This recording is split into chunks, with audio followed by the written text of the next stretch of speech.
అందరికీ నమస్కారం. Welcome to it's TV. ప్రస్తుతం మనతో పాటున్నారు ముక్కామల పీఠాధిపతి శ్రీ శ్రీ శ్రీధర్ స్వామీజీ గారు. గురువుగారితో మాట్లాడి ద్వాదశ రాసుల వారికి కూడా శ్రీ పరాభవనామ సంవత్సరంలో ఆర్థిక పరంగా, ఆరోగ్యపరంగా అసలు అన్ని రంగాల వారికి ఏ విధంగా ఉండబోతుంది? ఎటువంటి జాగ్రత్తలు తీసుకోవాలి? పరిహారాలేంటి? ఏ దేవత ఆరాధన చేస్తే బాగుంటుంది? ఇవన్నీ కూడా గురుగారితో మాట్లాడి తెలుసుకుందాం. నమస్కారం గురుగారు. శ్రీమాత్రే నమః. గురుగారు, ఉగాది రాగానే ప్రతి ఒక్కరికి కూడా పంచాంగం తెలుసుకోవాలని అసలు ఎంతగానో ఉంటుంది. అవునమ్మా. మరి మేషరాశి వారికి శ్రీ పరాభవనామ సంవత్సరంలో ఏ విధంగా ఉండబోతుంది? అవునమ్మా. మేషరాశి వారికి ప్రధానంగా ఏలినాటి శని ప్రభావం అనేది ఇబ్బంది పెడుతోంది. ఈ మేషరాశి వాళ్ళకి తీసుకున్నట్లయితే గనక ఆదాయం తీసుకుంటే 11, వ్యయం తీసుకుంటే 5గా కనపడుతోంది. అదేవిధంగా రాజపూజ్యం 2, అవమానం 4 ఈ విధంగా ఉంది. ఇక గోచార దోషాలు బట్టి తీసుకున్నట్లయితే ఈ సంవత్సరం మేషరాశి వాళ్ళకి ఇబ్బందికరంగానే ఉంటుంది. హ్మ్.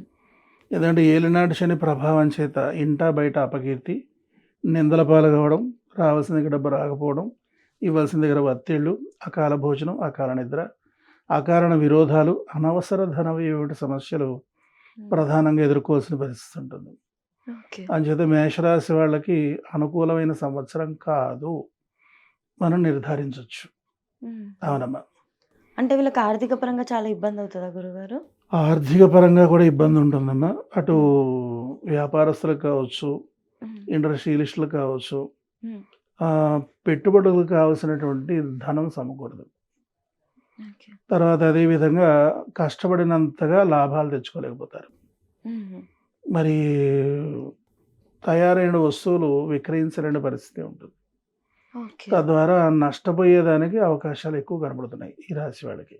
హుహు. తర్వాత అదేవిధంగా వ్యవసాయదారులు తీసుకున్నప్పటికి కూడా వాళ్ళు కూడా పెట్టుబడులు అందవు. ఓకే. తర్వాత వాళ్ళు కూడా ఏంటంటే అనుకున్న రీతిలో ఫలసాయం ఉండదు. హ్మ్. తద్వారా లాభాలు కూడా ధనం కూడా మనకి సకాలంలో అందకపోవడం. తద్వారా ధన నష్టం అధికం, రుణ బాధలు కూడా అధికం వీళ్ళకి పాపం. ఈ హ్మ్. ధనాదాయం విషయంలో వీళ్ళంతా కూడా కొంచెం ఇబ్బందులు పడాల్సిన పరిస్థితి కనబడుతుంది. ఓకే. అవునమ్మా. అంటే ఆర్థిక పరంగా ఇబ్బందులైతే ఖచ్చితంగా ఇబ్బందులైతే ఉంటాయి. ఖచ్చితంగా ఉన్నాయి. హ్మ్. బావుందని మాత్రం మేషరాశి వాళ్ళు ముందుకు వెళ్ళకూడదు. కొత్త హ్మ్. ప్రయత్నాలనేటివి చేయకూడదు. ఓకే గురుగారు. అవునమ్మా. గురుగారు, విద్యార్థులకు కానివ్వండి, లేదంటే ఉద్యోగాలు చేసే వాళ్ళకి అవునమ్మా. గురుగారు? విద్యార్థులు కూడా బహు జాగ్రత్తగా వ్యవహరించాలి. హ్మ్. చాలా కష్టపడాల్సిన పరిస్థితి. ఒకటికి 4 సార్లు చదువుకొని, కష్టపడి జ్ఞప్తిలో ఉంచుకొని ముందుకు వెళ్ళాల్సిన పరిస్థితి ఉంటుంది. అంచేత విద్యార్థులు కూడా మరి ఆ మరుపు అనేది వచ్చేస్తుంది. శని ఎప్పుడైతే ఉంటాడో హ్మ్. దోషభూయిష్టంగా ఆ శని ఏంటంటే మందగమనుడు. హ్మ్. ఆహ్, మరుపు తెచ్చేస్తాడన్నమాట. మర్చిపోతాం. హ్మ్. కావాల్సినవి మర్చిపోతాం. అక్కర్లేనివన్నీ గుర్తుంటూ ఉంటాయన్నమాట. హ్మ్. తద్వారా ఏంటంటే విద్యార్థులకి ఇబ్బందవుతుంది. మందబుద్ధి ఏర్పడిపోతుంది. హ్మ్. చదివి పరీక్షల్లో రాయలేని పరిస్థితి, ఉత్తీర్ణత కాలేని పరిస్థితి అనేది చాలా ప్రధానమైన, చాలా విశేష కృషి చేయాల్సిన పరిస్థితి ఉంటుంది. ఇక అలాగే ఉద్యోగస్తుల విషయంలోకి వచ్చేసరికి ప్లేస్‌మెంట్స్‌లో వీళ్ళు సాధించలేని పరిస్థితి ఉంటుంది. హ్మ్. అలాగే ఉద్యోగం చేసేవాళ్ళకి కూడా కష్టానికి తగిన ప్రతిఫలం ఉండదు. హ్మ్. వీళ్ళ కష్టాన్ని వేరే వాళ్ళు అనుభవిస్తారు. హ్మ్. అట్లాంటి దుస్థితి అనేటువంటిది ఉంటుంది. ప్రమోషన్స్ వచ్చేదానికి కూడా చాలా కష్టం. బదిలీలు అయ్యేదానికి అవకాశం. హ్మ్. అయితే ఏంటంటే బదిలీలనేవి ఏంటంటే చక్కగా ప్రమోషన్ ద్వారా బదిలీ అయితే ఆనందం కదా! హ్మ్. ఆ విధంగా కాకుండా అదే జీతంతో బదిలీ అవ్వాల్సినటువంటి దుస్థితి ఏర్పడుతుంది. హ్మ్. అంచేత ఈ విద్యార్థులకి, ఉద్యోగస్తులు కూడా ఈ రకమైన పరిస్థితే ఉంది. ఓకే గురుగారు. అవునమ్మా. ఆరోగ్యపరంగా గురుగారు? ఆరోగ్యపరంగా కూడా చాలా జాగ్రత్తగా ఉండాలమ్మా. హ్మ్. ఎందుకంటే దీర్ఘకాలిక వ్యాధులు బయటపడే అవకాశం ఉంది. హ్మ్. అదేవిధంగా ఈ సీజనల్ డిసీజెస్ అంటాం కదా! అవి కూడా ఎక్కువ అటాక్ అయ్యేదానికి అవకాశం ఉంటుంది. ఓకే. శని వ్యాధకారకుడు. అంచేత హ్మ్. వ్యాధులు కూడా అధికంగానే ప్రబలేటువంటి అవకాశం ఉందన్నమాట. హుహు. అవును. ఈ సంవత్సరం ఎవరైతే వివాహాలకు ప్రయత్నిస్తున్నారో వాళ్ళకి అనుకూలత ఉందా గురుగారు? లేట్ అవుతుందమ్మా. హుహు. ఎందుకంటే ఇది దగ్గరకొచ్చేసింది, ఇది అయిపోతుంది అనుకున్నది పోస్ట్‌పోన్ అయిపోతుంది. ఓకే. అంచేత ఏదో విధంగా ఆటంకం వచ్చేదానికి అవకాశం ఎక్కువుంది. హ్మ్. 1కి 2 సార్లు గట్టి ప్రయత్నం చేస్తేనే గాని వివాహ బంధాలు కూడా ఏర్పడవు. హుహు. అంచేత జాగ్రత్తగా ఉండాలి. ఇక తర్వాత అదే విధంగా ప్రేమ వివాహాలనేటువంటివన్నీ కూడా మాక్సిమమ్‌గా కట్ అయిపోతాయి. ఓకే. ఇప్పుడు ఈ సంవత్సరం అంతా కూడా దృష్టిలో పెట్టుకోవాల్సింది ఏంటంటే ఏదో దా అనుభవం లేక మేమే తెలివైన వాళ్ళం, మేమే గొప్పవాడు అనుకుంటూ ఆకర్షణలోని హ్మ్. ఈ ప్రేమలంటూ తిరుగుతున్న పిల్లలు జ్ఞానం కలుగజేసుకుంటారు. హ్మ్.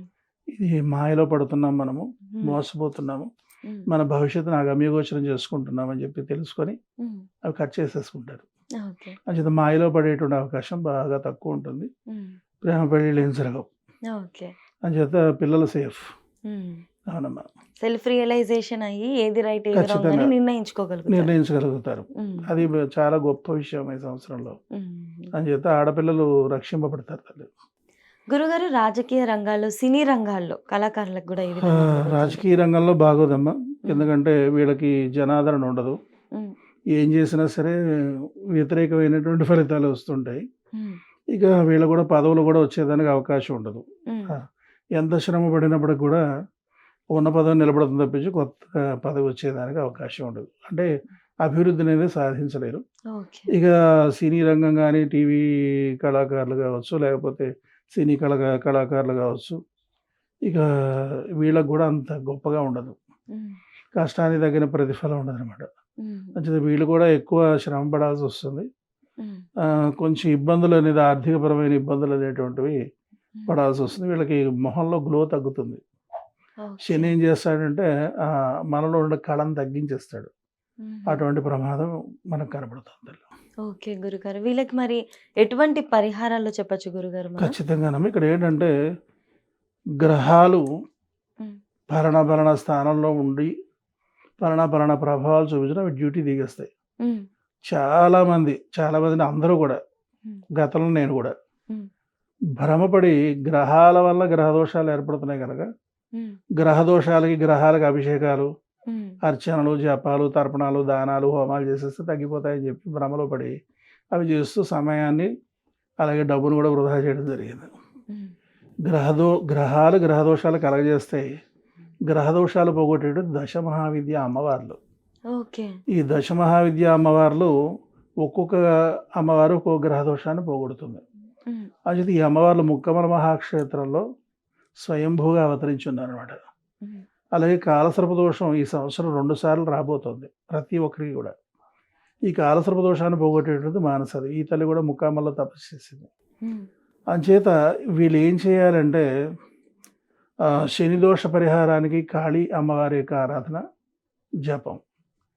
గురుదోష నివారణకి తారా మంత్రము, జపం. తారా ఆరాధన, జపం. హ్మ్. రాహుదోష నివారణకి ధూమావతి ఆరాధన, జపం. హ్మ్. కేతుగ్రహ దోష నివారణకి చిన్నమస్తాదేవి ఆరాధన, జపం. హ్మ్.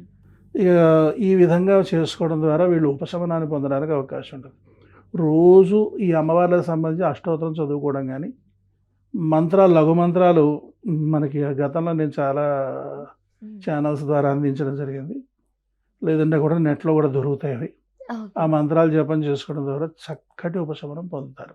హ్మ్. ఒక రూపాయి కూడా ఖర్చు పెట్టుకోవాల్సిన పనేం లేదు. హ్మ్. పూజ, జపం చేయడం ద్వారా మంచి ఉపశమనం అనేది జరుగుతుంది. వీళ్ళు ప్రధానంగా ఈ మేషరాశి వాళ్ళు దక్షిణ కాళి, చిన్నమస్త, ధూమావతి, తర్వాత అదేవిధంగా తార, మానస ఈ 5 మంత్రాలు జపం చేసుకుంటే బావుంటుంది. హుహు. చక్కగా హాయిగా ఎక్కడికి వెళ్ళాల్సిన అవసరం లేదు. ఖర్చు అవునమ్మా. పెట్టాల్సిన అవసరం లేదు. అవునమ్మా. ప్రతి ఒక్కరు కూడా ఏమంటారు చేయగలిగిందేంటి ఇంట్లో చక్కగా పూజ చేసుకొని జపం అవునమ్మా. చేసుకోవడం. అంతే తల్లి. చాలా బాగా చెప్పారు అమ్మ. గురుగారు. వీళ్ళకి కలిసొచ్చే రంగు అంటూ ఏమైనా ఉంటదా గురుగారు? ఇక ఈ సమయంలో కలిసి రాదుగా అమ్మా. హ్మ్. అంటే ఇదేసుకుంటే బావుండు అంత ముఖ్యమైన పనులకు అంత వెళ్ళినప్పుడు. అవసరం లేదు తల్లి. ఎందుకంటే నక్షత్రాన్ని బట్టి ఉంటుంది. అది పెద్ద సబ్జెక్ట్ అది. హుహు. అది వేరే మనం వెళదాం. వ్యక్తిగత ఒక జాతకాల బట్టి చెప్పడం వ్యక్తిగత అనేది జాతకాలను అవుతుంది. బట్టి అదృష్ట సంఖ్య, తర్వాత కలరు, హుహు.